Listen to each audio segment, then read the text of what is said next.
નમસ્કાર વિદ્યાર્થી મિત્રો, હું અજય પરમાર આપનું હાર્દિક સ્વાગત કરું છું. મિત્રો, આજે આપણે ધોરણ 9 વિષય સામાજિક વિજ્ઞાનમાં ચેપ્ટર નંબર 4 ભારતની રાષ્ટ્રીય ચળવળો વિશેની વાત કરીશું. મિત્રો, આપણે અગાઉના વિડીયોમાં જે ખિલાફત આંદોલન હતું, ત્યારબાદ જે જલિયાવાલા બાગનો હત્યાકાંડ થયો હતો, તો એના વિશેની વાત કરી હતી. આ વિડીયોમાં આજે આપણે અસહકારનું આંદોલન અને સ્વરાજ પક્ષ વિશેની વાત કરીશું.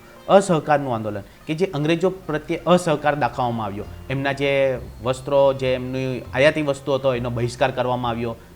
બે પાસા થયા એના, રચનાત્મક અને ખંડાત્મક પાસા, તો એના વિશેની વાત કરીશું. અને ત્યારબાદ સ્વરાજ પક્ષ એટલે કે બાળ ગંગાધર તિલક, કે જેમણે સૌ પ્રથમ શું કર્યું હતું? બાળ ગંગાધર તિલક, કે જેમણે સૌ પ્રથમ સ્વરાજ મેળવવા માટેની શું કરી હતી? માંગણી કરી હતી. તો ચાલો જોઈએ આપણે એના વિશે માહિતી. અસહકારનું આંદોલન તો ક્યારે શરૂ થયું હતું? તો 1920થી 1922 દરમિયાન. અને અસહકારનું આંદોલન છે એ ડિસેમ્બર 1920ના રોજ નાગપુર અધિવેશનમાં એને શું મળી હતી? બહાલી મળી હતી. એટલે કે નાગપુરમાં જે કોંગ્રેસનું અધિવેશન ભરવામાં આવ્યું હતું, એ કોંગ્રેસ અધિવેશનમાં એને બહાલી મળી હતી.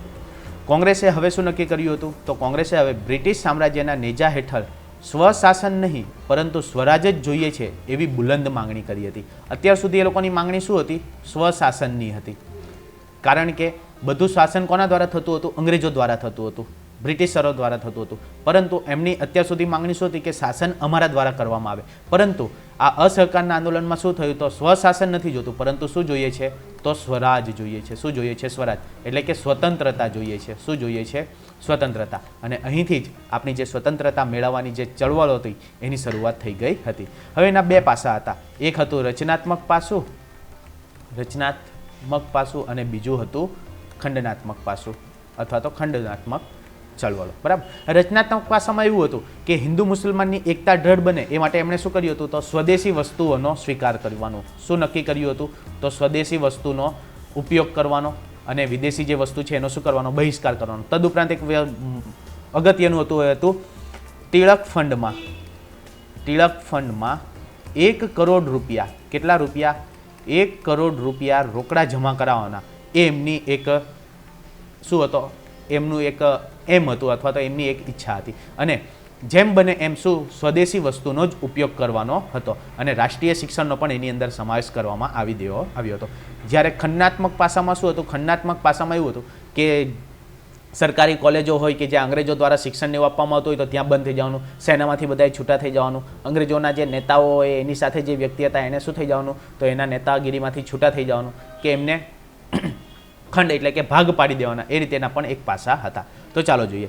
તો અસહકારના આંદોલનમાં અહીં તમે જોઈ શકો છો કે જો નાના મોટા બધા જ લોકો એક થઈને અસહકારના આંદોલનમાં જોડાયા હતા. અને ઘણી બધી જગ્યાએ શું કર્યા હતા? તો દેખાવો કર્યા હતા, સરઘસો કાઢ્યા હતા અને સત્યાગ્રહો કર્યા હતા.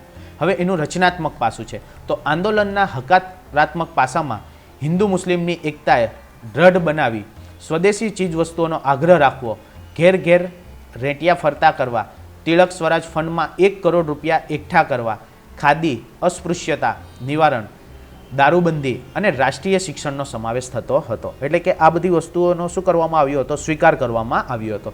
જ્યારે ખંડનાત્મક પાસામાં શું હતું? તો ખંડનાત્મક પાસામાં એવું હતું કે જે સરકારી નોકરીઓ છે, ધારાસભાઓ છે, સરકારી શાળા કોલેજો છે, એનો ત્યાગ કરવો. ત્યારબાદ સરકારી અદાલતો, સ્થાનિક સ્વરાજની જે સંસ્થાઓમાં નિમાયેલા સભ્યો છે એમને રાજીનામા આપવા, વિદેશી કાપડ અને માલનો બહિષ્કાર કરવો, સરકારી સમારંભો, ઇલકાબો એટલે કે જે ખિતાબો આપવામાં આવ્યા હતા એ વગેરેનો શું કરવો? ત્યાગ કરવો, વગેરે કાર્યક્રમો કરવામાં આવ્યા હતા. અને આ ખિતાબો જે પરત કરવાના છે એમાં રવિન્દ્રનાથ ટાગોરે, કોણે? રવિન્દ્રનાથ ટાગોરે, એમને જે નાઇટહુડનો જે સન્માન આપવામાં આવ્યું હતું. કયું આપવામાં આવ્યું હતું? નાઇટહુડ. અને અંગ્રેજીમાં આ રીતે લખાશે KNITE, નાઇટહુડ. આ જે નાઇટહુડનો જે ખિતાબ આપવામાં આવ્યો હતો એમને શું કરી દીધો હતો? પરત કરી દીધો હતો. એમને શું કરી દીધો હતો? પરત કરી દીધો હતો. એટલે કે આવી રીતે જે પણ ઉપાધિ અથવા તો ખિતાબ આપવામાં આવ્યા હતા જે અંગ્રેજો દ્વારા, એ ખિતાબો શું કરી દેવામાં આવ્યા હતા? પરત કરી દેવામાં આવ્યા હતા. ત્યારબાદ જે સરકારી કોલેજો, નોકરીઓ હતી, ધારાસભાઓ હતા, સરકારી શાળા હતી, એનો શું કરવામાં આવ્યો? ત્યાગ કરવામાં આવ્યો. એટલે કે ત્યાં કોઈ જવાનું નહીં. સરકારી અદાલતોમાં જે કામ કરતા હતા કર્મચારીઓ એમણે પણ શું કરી દીધા, રાજીનામા આપી દીધા. વિદેશી કાપડ, વિદેશી વસ્તુઓનો શું કરવામાં આવ્યો, બહિષ્કાર કરવામાં આવ્યો. આ જ કારણે અંગ્રેજોને હવે નક્કી થઈ ગયું હતું કે આ લોકો હવે આપણી સમક્ષ આઝાદી મેળવીને જ રહેશે. એના કાર્યક્રમો જોઈએ તો આંદોલનની શરૂઆતમાં મહાત્મા ગાંધીએ એમને જે કેસરે હિન્દની ઉપાધિ આપવામાં આવી હતી અને રવિન્દ્રનાથ ઠાકુર અથવા તો રવિન્દ્રનાથ ઠાકોર અથવા તો ટાગોર એમને જે નાઇટહુડનું સન્માન આપવામાં આવ્યું હતું એનો શું કર્યો, ત્યાગ કર્યો હતો. એટલે કે ખિતાબોનો એમણે શું કરી દીધો, ત્યાગ કરી દીધો હતો. અને દેશના અન્ય નેતાઓને પણ જે ઉપાધિ કે પદવીઓ હતી એમને શું કર્યો, ત્યાગ કર્યો. વિદ્યાર્થીઓએ અંગ્રેજી શાળા અને કોલેજો છોડી દીધી અને ઠેર ઠેર વિદેશી કાપડની હોળીઓ પ્રગટાવી. એટલે તમને પૂછાય કે અસહકારના આંદોલન વિશે ટૂંક નોંધ લખો તો તમારે આ બધા જ બનાવો અંદર દર્શાવવાના છે. પહેલું શું લખવાનું છે તો ગાંધીજીએ કેસરે હિન્દ અને રવિન્દ્રનાથ ટાગોરે નાઇટહુડનો જે ખિતાબ આપવામાં આવ્યો હતો એનો શું કર્યો, ત્યાગ કર્યો. ત્યારબાદ દેશના અન્ય જે નેતાઓ હતા એમને પોતાની ઉપાધિ અને પદવીનો શું કર્યો, ત્યાગ કર્યો. ત્યારબાદ વિદ્યાર્થીઓએ તો જે અંગ્રેજી શાળા અને કોલેજો હતી એ છોડી દીધી અને ઠેર ઠેર શું કર્યું તો વિદેશી કાપડની હોળીઓ પ્રગટાવી. એ સમયમાં ડ્યુક ઓફ કેનાટ વ્યક્તિનું નામ છે, ડ્યુક ઓફ કેનાટ, એ ભારત આવ્યા અને એમનો શું કરવામાં આવ્યો, બહિષ્કાર કરવામાં આવ્યો. ક્યારે તો નવેમ્બર 1921માં. એટલે ડ્યુક ઓફ કેનાટ ક્યારે આવ્યા હતા તો નવેમ્બર 1921માં. અને સાથે સાથે એમનો પણ શું કરવામાં આવ્યો, બહિષ્કાર કરવામાં આવ્યો. એ જ સમયે એક પ્રિન્સ પણ આવ્યા હતા, પ્રિન્સ ઓફ વેલ્સ. કોણ આવ્યું હતું, પ્રિન્સ ઓફ વેલ્સ. તો એના સન્માનનો પણ શું કરવામાં આવ્યો હતો, બહિષ્કાર કરવામાં આવ્યો હતો. અને આવા પગલાંએ દેશભરમાં સારી એવી રાષ્ટ્રીય ઉત્તેજના પ્રગટાવી હતી. જ્યારે બીજી તરફ રાષ્ટ્રીય શાળા અને કોલેજોની સ્થાપના થઈ, જેમાં કાશી, બિહાર, જામિયા મિલિયા, ગુજરાત વગેરે નામની રાષ્ટ્રીય વિદ્યાપીઠોની સ્થાપના થઈ. કાશી વિદ્યાલય, બિહાર નાલંદા, બિહારમાં બિહાર વિદ્યાલય, એમ જામિયા મિલિયા, ગુજરાત માટે ગુજરાત વિદ્યાપીઠ, એવી રીતે અનેક રાષ્ટ્રીય વિદ્યાપીઠોની શું થઈ, સ્થાપના થઈ. ખ્યાલ હોવો જોઈએ કે ગુજરાત વિદ્યાપીઠની જે સ્થાપના છે ક્યારે થઈ હતી તો 1920માં. કોના દ્વારા કરવામાં આવી હતી, ગાંધીજી દ્વારા. કોના દ્વારા કરવામાં આવી હતી, ગાંધીજી દ્વારા. એટલે એવી અનેક શું થઈ તો સ્વદેશી અથવા તો રાષ્ટ્રીય શાળા અને કોલેજોની સ્થાપના કરવામાં આવી. અને સ્વદેશીનો પ્રચાર જોરશોરથી કરતા ઇંગ્લેન્ડથી આયાત થતા કાપડ, પગરખા અને મોજ શોખની ચીજ વસ્તુઓમાં ભારે ઘટાડો થયો. અને એનો પડઘો ક્યાં પડ્યો તો બ્રિટિશ પાર્લામેન્ટમાં પડ્યો. અને ઇંગ્લેન્ડને થયેલા ભારે આર્થિક નુકસાનથી સરકાર શું થઈ, ચોંકી ઉઠી. એટલે કે બધાનો શું કરવા લાગ્યા, એ લોકો બહિષ્કાર કરવા લાગ્યા. જે ભારતની પ્રજાતિ એ બહિષ્કાર કરવા લાગી, જેથી ઇંગ્લેન્ડને શું થયું તો એને ભારે આર્થિક નુકસાન ભોગવવાનો વારો આવ્યો. અને જે નક્કી કરવામાં આવ્યું હતું કે ટિલક ફંડમાં, તો ટિલક ફંડમાં 1 કરોડ રૂપિયાથી વધારે નાણાં એકઠા થયા. તેમજ આંદોલન દરમિયાન હિન્દુ મુસ્લિમ એકતા અનેક પ્રસંગોમાં પ્રગટ થઈ. આપણે જોયું હતું કે જે બંગભંગનું આંદોલન થયું ત્યારે હિન્દુ મુસ્લિમે એકબીજાને હાથમાં શું કરી હતી, રાખડી બાંધીને અને એ દિવસને કાળો દિવસ તરીકે ઉજવ્યો હતો. એ જ રીતે ઘણા બધા એવા હિન્દુ મુસ્લિમ એકતાના પ્રસંગોને કારણે હવે અંગ્રેજોને નક્કી થઈ ગયું હતું કે આપણને હવે આ લોકો ભારે પડશે. હિન્દુ જમીનદારો અને મુસ્લિમ ખેડૂતો વચ્ચે થયેલા મોપલા બળવો, શું છે, મોપલા બળવો અથવા તો મલબાર, એ ટીકાપાત્ર કહી શકાય એવું હતું. પણ તેને બ્રિટિશ સરકારે સખત હાથે દબાવી દીધો હતો. એટલે કે હિન્દુ મુસ્લિમ વચ્ચે જે સમાધાન થઈ ગયું હતું, મોપલા બળવો થયો હતો, તો એ ટીકાપાત્ર હતું. પરંતુ બ્રિટિશ સરકારે એને શું કરી દીધું હતું, દબાવી દીધું હતું. અને આ આંદોલનને નિષ્ફળ બનાવવા સરકારે દમન નીતિનો સહારો લીધો.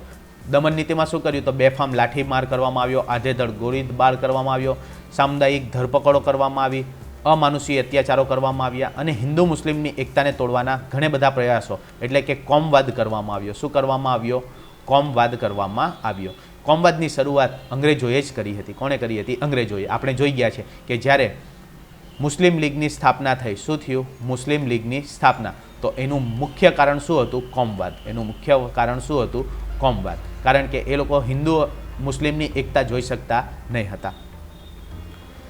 તે જ સમયે એક બનાવ બન્યો હતો, ચોરાચોરીનો બનાવ.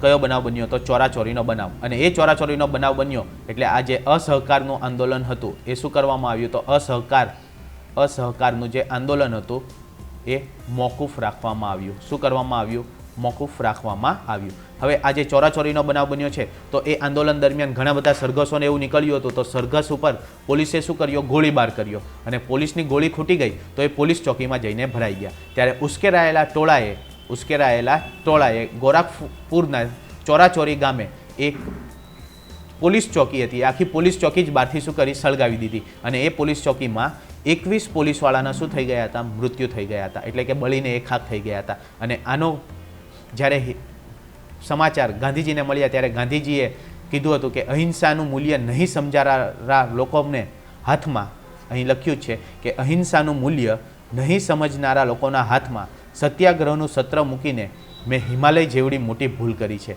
અને એમણે આ આંદોલનને શું કરી દીધું હતું? પાછું લેવાની જાહેરાત કરી દીધી હતી. એમણે આંદોલનને પાછું લેવાની જાહેરાત કરી દીધી હતી. તો જોઈએ તો ઉત્તર પ્રદેશના ગોરખપુર જિલ્લામાં આવેલા ચોરાચોરી ગામે 5મી ફેબ્રુઆરી 1922ના રોજ, ક્યારે? 5મી ફેબ્રુઆરી 1922ના રોજ કયો રાજ્ય છે? તો ઉત્તર પ્રદેશ. ઉત્તર પ્રદેશ જિલ્લાના ઉત્તર પ્રદેશ રાજ્યના ગોરખપુર જિલ્લાના ચોરાચોરી ગામમાં 5મી ફેબ્રુઆરી 1922ના રોજ એક સરઘસ કાઢવામાં આવ્યું હતું અસહકારના આંદોલન માટે. અને એ સરઘસના લોકો ઉપર પોલીસે શું કર્યો? બેફામ ગોળીબાર કર્યો. અને પોલીસની ગોળી ખૂટી ગઈ એટલે એ એક પોલીસ ચોકીમાં ભરાઈ ગયા. અને ત્યારે જે ઉશ્કેરાયેલા લોકો હતા એ ઉશ્કેરાયેલા ટોળાએ પોલીસ ચોકીને શું કરી દીધી? આગ લગાવી દીધી. અને જેમાં 21 પોલીસવાળાના શું થઈ ગયા? મૃત્યુ થઈ ગયા. અને આ હિંસક બનાવના સમાચાર ગાંધીજીને મળ્યા તો ગાંધીજીએ શું કીધું કે અહિંસાનું મૂલ્ય નહીં સમજનારા લોકોના હાથમાં સત્યાગ્રહનું સત્ર મૂકીને મેં હિમાલય જેવડી મોટી ભૂલ કરી છે એમ કહીને અસહકારનું આંદોલન તત્કાલ પાછું ખેંચવાની એમણે જાહેરાત કરી. આપણે જોયું હતું કે બે ભાગ પડ્યા હતા. એક કયું હતું? તો એક હતું જહાલવાદી અને બીજું હતું મવાળવાદી. એમાં ગાંધીજી હતા મવાળવાદીમાં. ગાંધીજી સહકાર એટલે કે અહિંસામાં માનતા હતા. ગાંધીજી શેમાં માનતા હતા? અહિંસામાં. એટલે કે અહિંસાથી આપણે આ આંદોલન કરવાનું છે. પરંતુ જહાલવાદી નેતાઓ તો હિંસા કરવા લાગ્યા હતા. એટલે એમણે શું કર્યું? તો આ આંદોલન પાછું ખેંચવાની જાહેરાત કરી દીધી. જેના ઘણા બધા લોકોએ શું કરવામાં આવ્યો? વિરોધ કરવામાં આવ્યો. જે જહાલવાદી નેતા હતા એના દ્વારા શું કરવામાં આવ્યો? તો ત્યારબાદ ગાંધીજીનો વિરોધ કરવામાં આવ્યો હતો. હવે આ જે અસહકારનું આંદોલન હતું તો એની કેટલીક મહત્વની અસરો હતી. તો અસહકારનું જે આંદોલન છે એના હેતુઓ પ્રાપ્ત કરવામાં એમને ભારે સફળતા મળી ન હતી. કારણ કે જે વસ્તુ છે એ લોકો સુધી પહોંચી શકતી એમ નહીં હતી. એક જે નેતાના વિચારો છે એ લોકો સુધી પહોંચી શકતા હતા નહીં. પરંતુ તેના નકારાત્મક અને રચનાત્મક કાર્યક્રમો દ્વારા તેમણે લોકોના તેમના અધિકારો પ્રત્યે સભાન કર્યા હતા. એટલે કે જે એના નકારાત્મક અને રચનાત્મક કાર્યક્રમો હતા એના કારણે એમણે શું કર્યું? તો લોકોને પોતાના અધિકારો પ્રત્યે એમને સભાનતા લાવી હતી. સરકાર તરફ એક વિરોધી વાતાવરણ સર્જાયું હતું. એટલે કે બધા જ હવે શું થઈ ગયા હતા? અંગ્રેજો વિરુદ્ધ થઈ ગયા હતા. લોકોમાં અન્યાયની વિરુદ્ધ સંઘર્ષની ભાવના પ્રબળ બની હતી. લોકોમાં શું થયું હતું? તો અન્યાય સામે બોલવાની, અન્યાય સામે સંઘર્ષ કરવાની એમનામાં ભાવના બની હતી. અને ભારતના બધા જ વર્ગમાં રાજકીય જાગૃતિ આવી હતી. ભારતના બધા જ વર્ગમાં શું થયું હતું? રાજકીય જાગૃતિ આવી હતી. અને સ્વરાજ માટેની તેમની શ્રદ્ધા કેવી બની ગઈ હતી? હવે અડગ બની ગઈ હતી. એટલે કે હવે સ્વરાજ લઈને જ જંપીશું.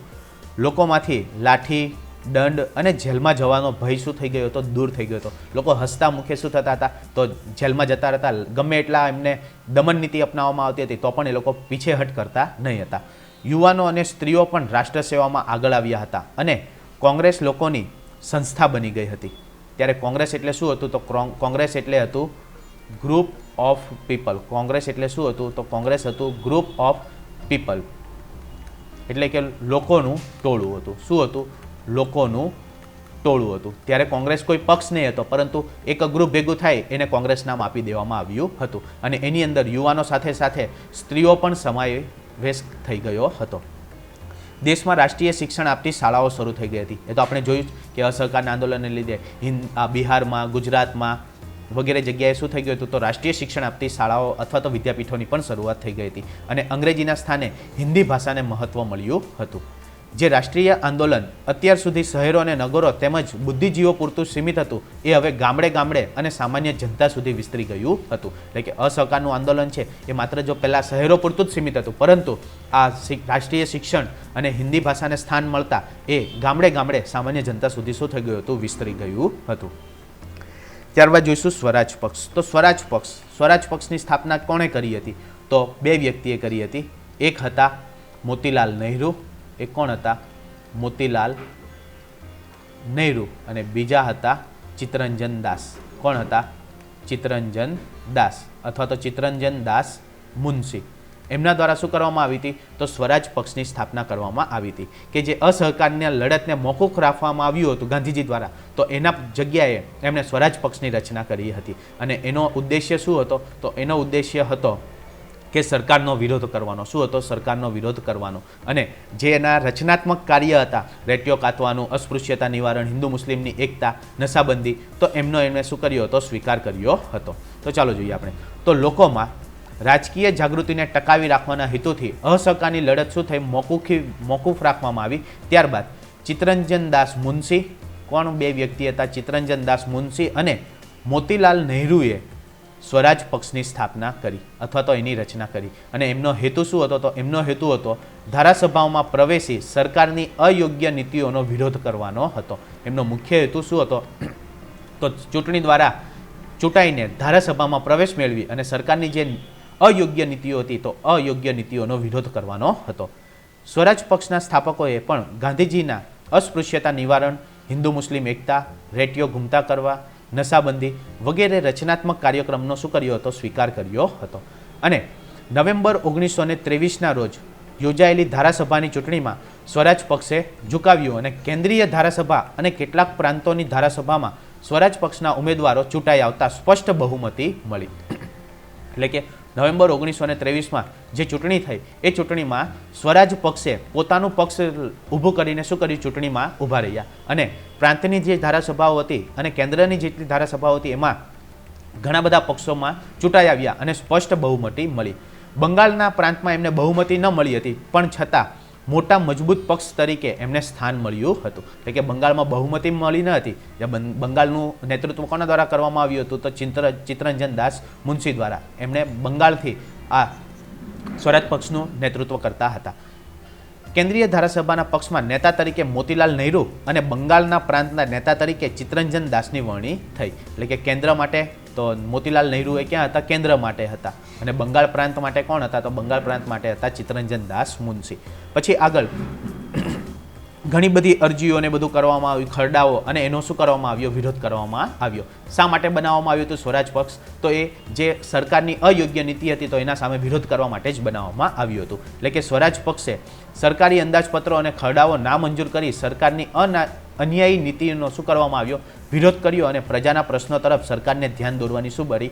ફરજ બની. અને સ્વરાજ પક્ષની કામગીરીને કારણે જ સરકારે સાયમન કમિશન 2 વર્ષ વહેલું નીમવું પડ્યું.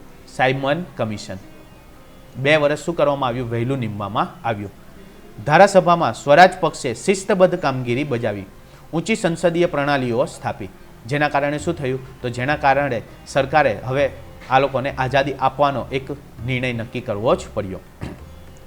ભારતના લોકોમાં લોકશાહી પદ્ધતિએ અને બંધારણીય રીતે શાસન ચલાવવાની ક્ષમતા છે એમ બ્રિટિશ સરકાર સમક્ષ સાબિત કરી બતાવ્યું. એટલે કે ભારતના લોકોએ શું કર્યું? તો પોતાની પાસે લોકશાહીની પદ્ધતિ અને બંધારણની રીતે શાસન ચલાવવાની ક્ષમતા છે એમ બ્રિટિશ સરકારને સમક્ષ એમણે સાબિત કરી બતાવ્યું.